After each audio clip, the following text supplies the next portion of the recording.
Christy Shriver, and we're here to discuss books that have changed the world and have changed us.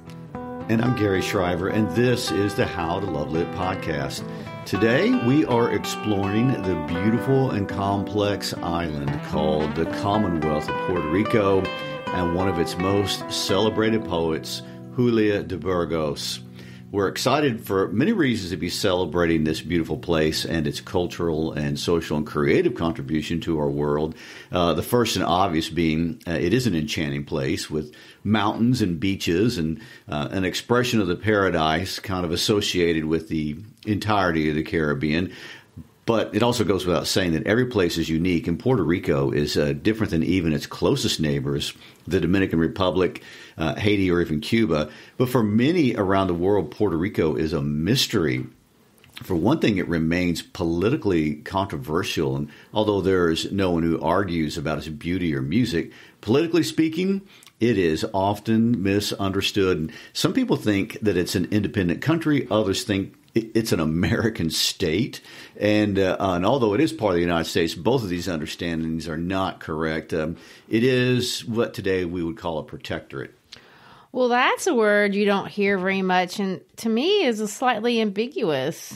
True, and there are those that suggest it's a euphemism for a far more negative and older word, colony. And although it's impossible to talk about the politics of Puerto Rico without getting a little controversial, we want to represent, as best we can, the views of the people who live there, even though that is obviously not just one perspective. So to use the language of the sea, I hope we can navigate today's discussion respectfully, honoring Puerto Rico's many voices, but more specifically, the voice of Julia de Burgos, who really did, in her work, attempt to give voice to her homeland. Well, since you're introducing the water-based imagery, I'll join the fun, throw caution to the wind, and plunge into the Caribbean Sea and explore with you this enchanting island.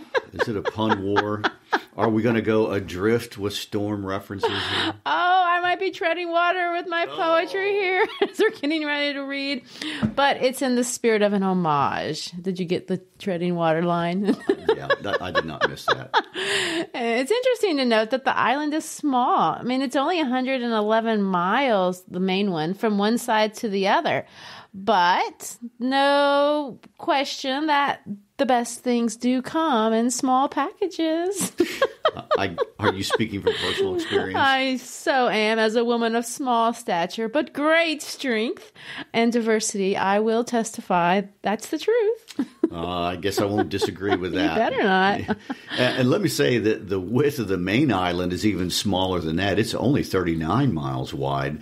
But in spite of its small geography, the history of Puerto Rico situates the island and its people inside a very complicated, ongoing global narrative. Starting with the Spanish explorers that arrived in the 16th century, people from all corners of the world have arrived on these shores, bringing with them a wide range of understandings of who they are, what their relationship is with other people, and even what their relationship to God should be. This concentration of cultures and worldviews has brought with it a lot of turbulence and a lot of power struggle in a small space, making Puerto Rico unique even among its neighbors. Well, very much so. In Puerto Rican culture, it diffuses Spanish, American, African, and Caribbean cultures into a beautiful mixed heritage. And while obviously no island resident would suggest there's not scars or even open wounds because of its difficult past, there's something beautiful and promising in the spirit of the island. And so this week, we do want to honor and highlight a Puerto Rican poet who absolutely embodies every bit of what you're talking about. Julia de Burgos was born on February 17 of 1914, but she died July 6, 1953, still a very young woman, aged 39. She was ambitious, brilliant, ahead of her time, and she experienced and talked openly about issues that honestly dominate political and social discourse now, but at her time were really not openly discussed. And then there's that political side of her, but on a personal side, there's a very real sense as you read her work that she was trying to unwrap her understanding of what it meant to be a global citizen, a professional, a woman. In all three of these ways, she stressed the social and religious norms of her family, her community, and really the world. She was born into the culture of Puerto Rico, but was an expatriate living in New York by the time she was 25, and she remained an expat all the way until her death. She was always very sure and certain of her political drive, but her pursuit of personal identity was, I don't know, maybe you could use the word slightly more troubled. At least that's how I would describe it. Having said that, when you read her work, you can see so much political passion, a passion for her nation. But it's not really an autobiographical book. It's not really a memoir type writing so much so. The words and the images that she uses, although they do express her view of the world and they employ the beauty of her homeland, she really does try to extend it outward into a more global conversation. We've talked about this with so many authors, but she takes the particulars of her Puerto Rican experience and applies those ideas really to the world at large. And there's one more thing that you'll like. There's so much passion and sensuality. It is, by the way, Latin. So that's something to look forward to. Oh, my. Look out. What's so impressive about her work is that it aged well. It was actually well received during her lifetime, but after she died, it's only grown in popularity. Some would say, well, that's because the world is more open now to a broader range of writers, and obviously that's true. But I would suggest that because her feelings are about things that we talk more openly about today, it keeps her work really current. In 2010, the U.S. Postal Service selected to put her image on a postage stamp. So it's nice to see that this woman, the culture and struggle that she loved and represented, has been honored in such an appropriate way. I mean, a postage stamp takes words around the world, and nothing could be more appropriate for Julia. So, Garry, I know you can tell that I'm excited about this special episode this week, so let's jump in. Ocean pun. I'm excited to listen to what you have to tell us about the history of this amazing place. Well, okay, I guess we're ready for the dive. Oh, shall we say? Well, anchors away. Let's get started. Okay. What a lot of people don't know about Puerto Rico is that it is the oldest colony on planet Earth. 4 centuries under Spain, and depending on how you define the relationship today, some would argue now even a century under the United States. And it was a strategic trade link in the area. So even though it didn't have a lot of minerals like gold to entice those original conquistadors, the Spanish built several forts and things like that on the island. But jumping ahead from the conquistadors and the Spanish, this little place became a focal point during the Spanish-American War, which is a war most people really don't know much about in the United States. And it's when Teddy Roosevelt, before he became president, and he can be quoted as saying to Senator Henry Cabot Lodge, "I earnestly hope that no truce will be granted and that peace will only be made on consideration of Cuba being independent, Puerto Rico ours, and the Philippines taken away from Spain." Ouch. Well, I mean, this is imperialistic language, which today would be considered scandalous. But why are Spain and the U.S. arguing about who will own what today we would consider places that pertain to people groups far from their own homeland? We don't identify or much less agree with the imperialism as it expressed itself in the last century. And it was, pretty brazen and bold in its objectives. And today the relationship between politics and economics is much more blurred. I want to venture to say we're much more comfortable with this kind of aggressive imperialistic language coming from the mouths of CEOs of companies, more so than presidents of countries. The world was very different back then. And remember, this was before both world wars. But all of a sudden in 1898, conflict has arrived in Puerto Rico. Well, I have to be honest. I'm one of those people, I don't think I know maybe anything about the war, if I even knew there was one, between the United States and Spain. Well, let me take the next couple of hours to discuss it. No, I'm I'm not interested. Oh, you want the short version? I think so. Okay, well, I could say a lot about that because that was basically the result of a lot of fake news and hysteria on the part of Hearst and Pulitzer, little of which had really anything to do with Puerto Rico directly. But suffice it to say, in 1898, it finds itself caught between the forces of a couple of major superpowers. And the end result was that the United States actually invaded Puerto Rico in 1898. Oh, my gosh. The military campaign lasted only 19 days. And when the Americans arrived on the beaches, there was really almost no resistance, and there were only 7 casualties. And the island had been a colony of Spain, and no one felt compelled to defend it. There were so many residents of the island living in abject poverty. As Machiavelli told us in the 1600s, regular people just want to live without oppression, and the poverty was oppressive. And many people in Puerto Rico were hoping to find an improvement in their standard of living with the change in regime. You know, less oppression, less hunger. That's how we would translate that. Maybe the Americans will give us a better deal than the Spanish. Well, to be honest, I did look into this a little bit, and I did find out that with the collapse of the Spanish regime, there were some positive changes. One that caught my eye was the separation of church and state, which meant for women, all of a sudden, divorce was legal. And lots of women moved to take advantage of that benefit almost immediately. I know, when you think about it, we're in the middle of a collapse in an empire crisis, and what's the best thing to happen? Divorce! The women are thinking, divorce, we can get out.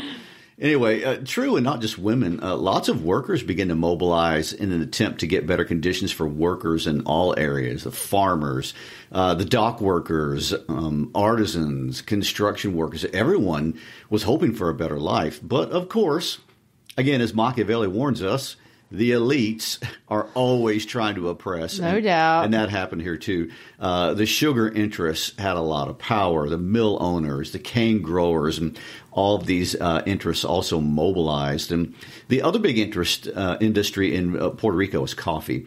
The coffee industry also had its challenges under Spanish rule, and they were hopeful that the American market would help boost them, not necessarily for improved conditions for workers, but an improved deal for the coffee plantation growers. Well, I have committed myself to supporting the coffee industry. Every morning. Yeah. Well, why does that matter? I mean, sugar and, coffee. Well, it matters because the overwhelming majority of the population of Puerto Rico consists of the rural poor. And almost everyone in Puerto Rico was living in a situation where they didn't have schools, they didn't have health care, shoes, even enough to eat. And many spent their days working hard in the fields, but the money they generated through the crops they were producing really never got back to their families, not as cash and not in the form of public schools or social services of any kind. This was the world as it presented itself to the family of Julia de Burgos. The outside world was engaging in political events beyond their control. But for the de Burgos family, like for most of the residents of this island, that stuff didn't matter. They didn't know anything or even care anything about the United States expanding republic or the Foraker Act or anything like that. They needed help surviving, and they were looking for someone to raise the standard of living for all the residents and to provide food for the 14 children in their household. Gosh. Let me give you another detail to further compound and illustrate the reality of most people at the turn of the century in Puerto Rico.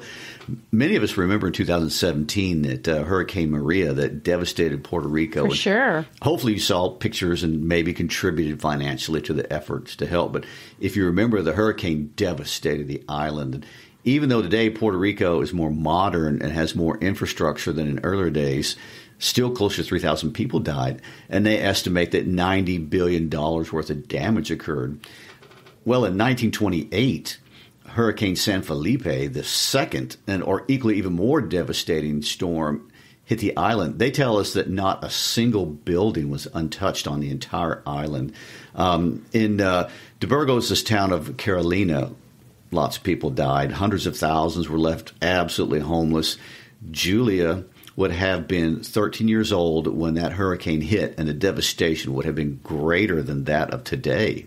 Yeah, I guess those of us who are landlocked don't think about those kinds of issues. But that takes us to Burgos' story directly. You mentioned that she was born in the town of Carolina and that she was born to a very poor household. You know, Carolina is a nice-sized town, and it has some nice places, but that wasn't the Burgos reality. She lived in a poor area of the town. And you mentioned she was the oldest of 13 children. And let me add that 6 of her younger siblings died of malnutrition. So that just gives us a small picture of the struggle of her early days that is forming her worldview. In Julia's childhood, there wasn't that feeling of hope for the future and optimism. That wasn't happening for everyone around this, hurricane-torn, starved community. But, in Julia's case, she got a break. She was lucky. She was awarded a scholarship to attend an elementary school. Julia was the only member of her family to get an opportunity like this, and she performed extremely well. She graduated from the Munoz Rivera Primary School and then got a scholarship again to attend a high school in a neighboring town. But in order to be able to do that, her entire family would have to move, and they did. They moved to a place called Rio Piedras, and from there, she was eventually able to enroll in the University of Puerto Rico. So it's all impressive, really, and it's hard to imagine, the kind of effort that her entire family would have had to make to create this possibility for her. But she came through, and by the time she was 19, if you think about this, she'd already earned a teaching degree and was working as an elementary school teacher. So as you can see, things are moving up, and as an adult, she gets more involved in city life, and because she gets more involved in city life, she becomes interested in the political scene of her country. And she gets involved with the independence movement. She became a journalist, and she started to write poetry, and she openly and actively participated in the political scene. So, Garry, what does that mean for Puerto Ricans at this time? I mean, I understand that they're under American rule, and this was some things that some residents wanted and others opposed. True, and this is where I cannot speak for the people of Puerto Rico, and it's most often asked question in regard to the people of Puerto Rico even to this day. And what is the best political organization for this island? All residents want higher standards of living, better access to everything, less human suffering. But what political situation gives people the best chance for that? That is where the consensus ends. Is Puerto Rico better off independent, or is it better to have this protectorate relationship with the United States?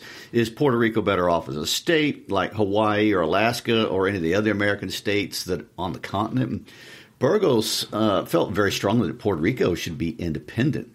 And she ran in circles that openly advocated for independence and were actively organizing people to support that cause. And there was a Harvard-trained lawyer named Pedro Albizu Campos who led a cane cutter strike in 1934 that was a close associate of de Burgos. And she even wrote about him in her poetry. He was a revolutionary and was charged by the United States government with seditious conspiracy and eventually spent 30 years incarcerated. Oh, no. And this enraged Julia. In fact, there was a lot of things like this going on during the time period that really stung the minds and hearts of many in Puerto Rico, no matter what position they took on the issue of independence. And during Julia's days in Puerto Rico, there were a lot of riots. And I saw one quote from the newspaper, The Independista, where a woman was quoted saying, "My mother left in a white dress and came home in a red dress." Aww. There was unrest. There were also economic problems that were escalating. Unemployment grew by 30% between the years 1930 and 1933, the Great Depression years. And this rise in poverty was close to home for Julia. She took a job working for the Puerto Rico Emergency Relief Agency, distributing food to suffering people. And de Burgos was very active, and this was fairly unusual for a woman at this time period, even a highly educated woman. And unlike many women intellectuals who were her peers, she was very articulate and vocal with her political views. Well, I will say that de Burgos talked about these riots in her poetry, and these words in describing the death of Bolivar Marquez, who is another man shot at an event, she says this: "Your blood is planted in 1,000 living signs." And this is just an example of the things that you'll see when you read her poetry. And as you look at it through a political lens, it's helpful to understand this kind of world that she's talking about. I mean, she talked and organized workers through her poem Es Nuestra la Hora, which translates in Ours is the Hour. It's obvious to anyone that during de Burgos' years in Puerto Rico that her heart and her work and her efforts were really for the betterment of her homeland. And although there may have been those who disagreed with her political goals as to what was the best for Puerto Rico, no one could ever doubt her sincerity and her passion and her work ethic toward her goals. And this is also around the time that she met and married her first husband, a man by the name of Ruben Rodriguez Beauchamp. Well, this is where I want to drop in the first poem of hers that I'd like to read. It's by far her most famous poem, and it was written during these years when she's young and involved in this struggle for Puerto Rican independence. And really, it was her breakout poem. She's only 21 when it's published, and it launched for her a career because people of note noticed her. And she transitioned from this little girl from the suburbs into something much larger. She was getting visibility. She was elected as the Secretary General of the Daughters of Freedom. She got invited to speak, and she spoke at rallies. And although for us, when you read her most famous, and really it's the most anthologized poem that she has, we may not think of it as exceptionally political, especially when it's translated into English. You can read it various ways, but it is. And the poem involves a small child drawn toward a mysterious body of water. And the child is speaking to the river that she grew up with. And you can read this poem as a tribute to the river that it empties into the sea. And it's a tribute to the landscape for sure, but it's way more layered than that. There's this image of a creation myth of the origins of Puerto Rico, talking for the first time, the beginning of time. But when you drop it into the context of what's going on during her life story, it just reads more, political. There's just a lot more intensity to it. Here's a child who wants to lose herself in the river's rivulets, and kind of like a young country wanting to be lost from imperialism. And in her poem, she calls the greatest of her island's tears those that come from the eyes of my soul for my enslaved people. By the way, there's also a lot of sensual imagery which blends and intensifies the creation myth as it kind of blends with the violence of this political story of Puerto Rico. Pay attention, this is especially obvious in the last stanza.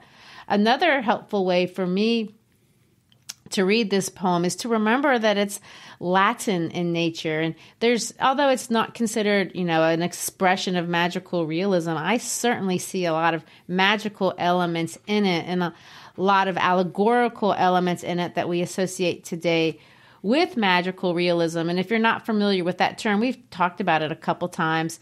Think Tim Burton and his movies, these magical, bright, allegorical colors that kind of overwhelm your senses. But emotional at the same time. That's kind of how you are going to experience the way that she writes. And I'm telling you all this on the front end because I don't want to stop. Sometimes I do that stanza by stanza and explain every stanza, but I don't want to do that. I want to read it completely at one read. So think of the colors. Pay attention to the strong colors: blue, dark, red, nude white flesh that turns you black. They're strong. These are images of violence. She's trying to reflect the slaughter of the indigenous people, the legacy of slavery. So remember also that this is an English translation. Sometimes we miss the lyricism whenever we translate things from one language to another. But in her case, the power is in the imagery, and that definitely translates. So with all that introduction...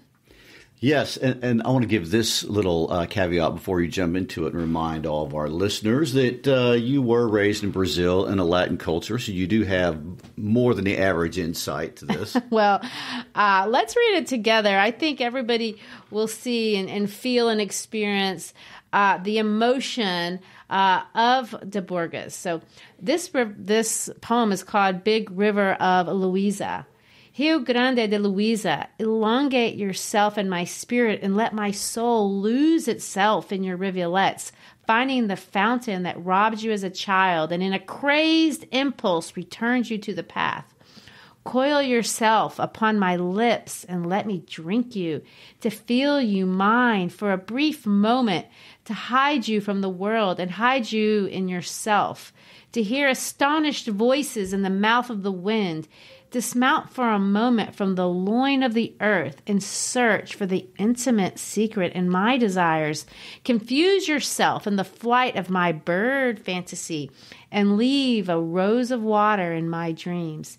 Rio Grande de Louisa, my wellspring, my river, since the maternal petal lifted me to the world, my pale desires came down in you from the craggy hills to find new furrows, and my childhood was all a poem in the river, a river in the poem of my first dreams. Adolescence arrived. Life surprised me, pinned to the widest part of your eternal voyage, and I was yours 1,000 times, and in a beautiful romance you awoke my soul and kissed my body. Where did you take the waters that bathed my body in a sun blossom recently opened? Who knows on what remote Mediterranean shore some fawn shall be possessing me? Who knows in what rainfall of what far land I shall be spilling to open new furrows? Or perhaps, tired of biting hearts, I shall be freezing in icicles.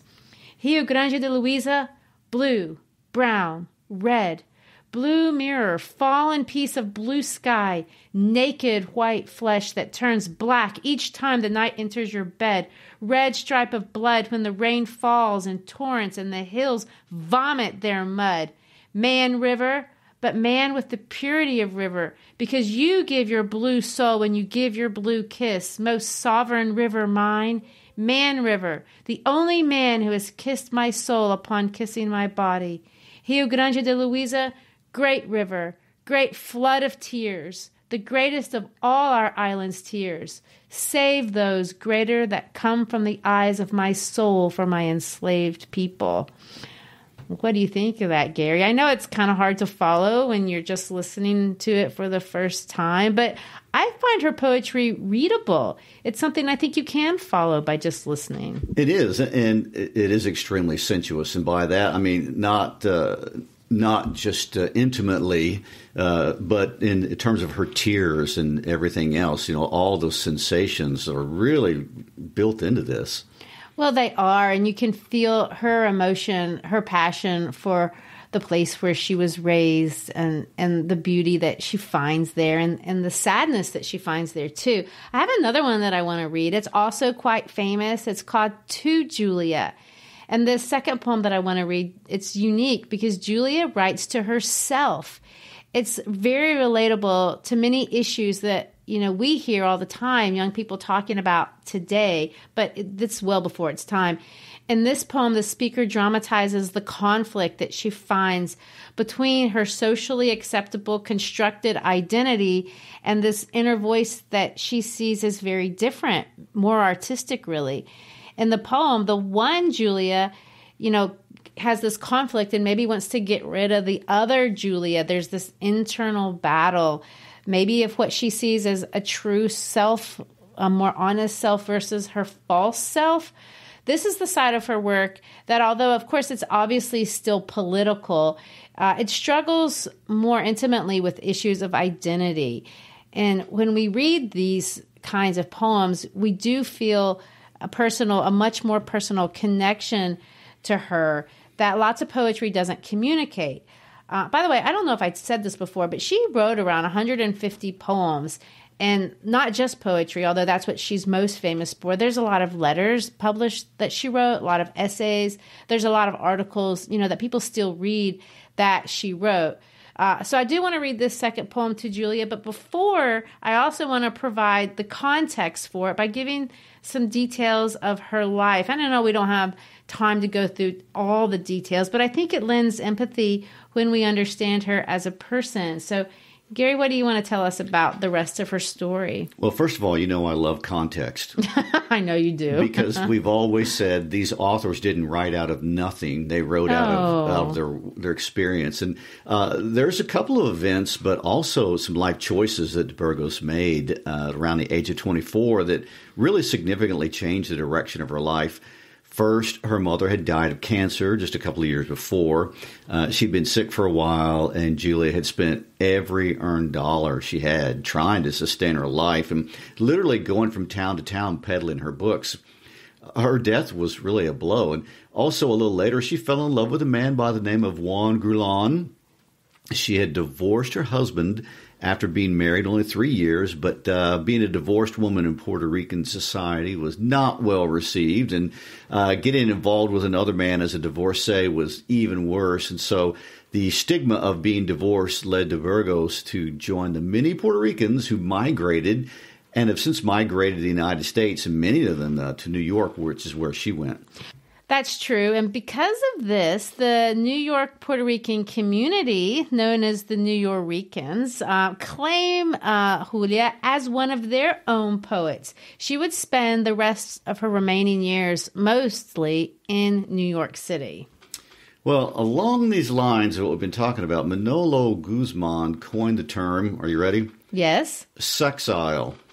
To reference people, mostly homosexual people, who have to leave their home and communities on account of sexual orientation, but others, including Julia de Burgos' biographer, Vanessa Perez Rosario, have adapted the term to include women who are marginalized for being sexually transgressive, and that is de Burgos' case. And Julia's family and community opposed her relationship to Grulon, so Burgos left first for East Harlem, but then she followed Grulon to Cuba. In Cuba, she shared her work with other Latin American writers, including the most illustrious Pablo Neruda, who we've featured on our podcast. He absolutely loved her work. And in fact, it was Neruda who took the initiative to meet Julia. That's exciting. Yeah, he said publicly that Julia was one of the greatest poets of the Americas. Wow.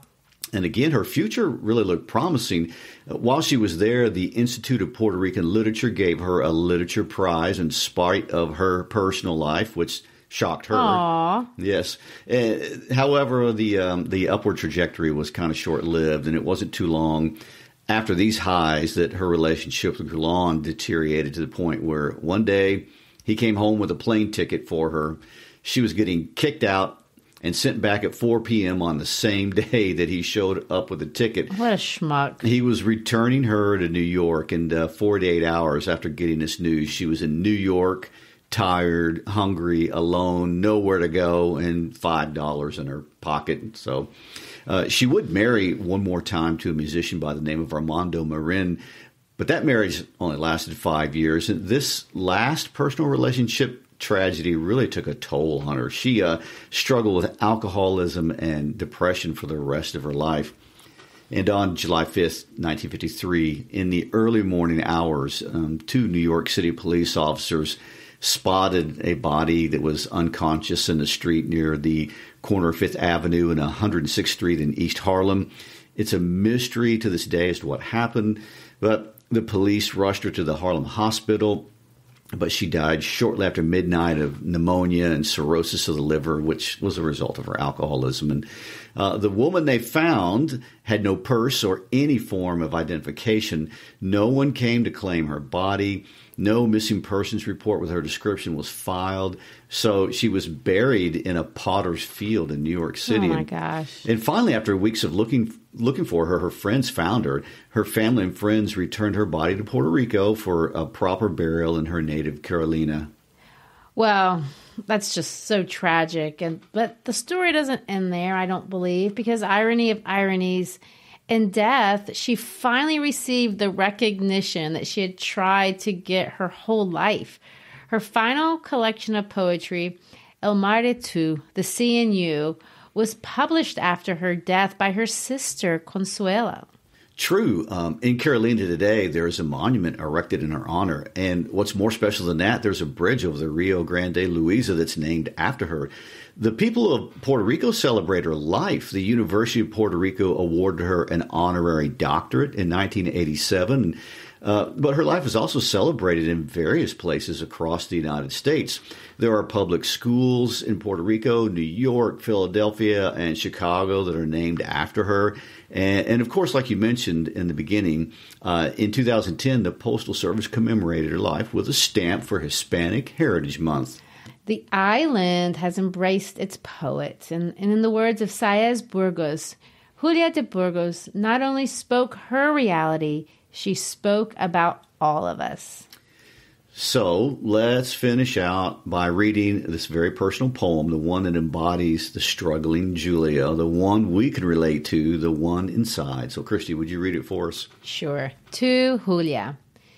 People now murmur that I am your enemy, for they claim that in verses I reveal your essence to the world. They lie, Julia de Burgos. They lie, Julia de Burgos. The voice uplifted in my voice verses is not your own, it's mine. For you are garment and I essence, and the greatest abyss lies between the two. You are the cold-blooded puppet of social deceit, and I, the driving splendor of human truth. You, O courtesan hypocrisies, the honey, not I, whose heart is revealed in my poems, all. You are like your world, selfish, not I, who dares all to be what I truly am. You are merely the implacable, elegant lady, not I. I am life, I am strength, I am woman. You belong to your husband, to your master, not I. I belong to no one. Or to everyone, because to all, everyone, in wholesome feeling and thought, I give myself. You curl your locks and paint yourself, not I. I am curled by the wind, brightened by the sun. You are homebound, resigned, submissive, confined to the whims of men, not I. I am Roxanate, galloping recklessly, wandering through the boundaries of God's justice. You are not in command of self. Everyone rules you. You are ruled by your husband, your parents, relatives, the priest, the seamstress, theater club, the car, jewels, the banquet, champagne, heaven and hell, and social hearsay. But not me. I am ruled by my heart alone. My soul thought it is I who rule myself. You, aristocratic blossom, and I, the people's blossom. You are well provided for, but are indebted to everyone, while I, my nothingness to no one owe. You nailed to the stagnate ancestral dividend, and I, but one digit in the social cipher. We are the encroaching, inevitable duel to the death. When the multitude uncontrolled runs, the ashes of injustice burnt, left behind, and when with the torch of the 7 virtues the throng to the 7 sins gives chase, I will be against you and against all that is unjust and inhuman. Upholding the torch, I shall be among the throng. Well, what do you want to say about that? Not really anything. Unlike a Petrarchian sonnet, de Burgos' poetry, like I said, it speaks for itself. It's readable. And Julia speaks for herself. And I want her to. I think that's how she would like it. Well, may we extend our respect to one of Puerto Rico's most outspoken women, the beautiful and timeless Julia de Burgos. Copies of these poems are on our website along with the listening guide if you're a teacher looking for classroom materials. If you are listening for pleasure, please connect with us on Instagram and Facebook and LinkedIn, and follow us on Twitter. And if you'd like to get our little newsletter where we give a blurb about the books or pieces we're highlighting, let us know any way you communicate, and we'd love to add you to our newsletter list. Peace out.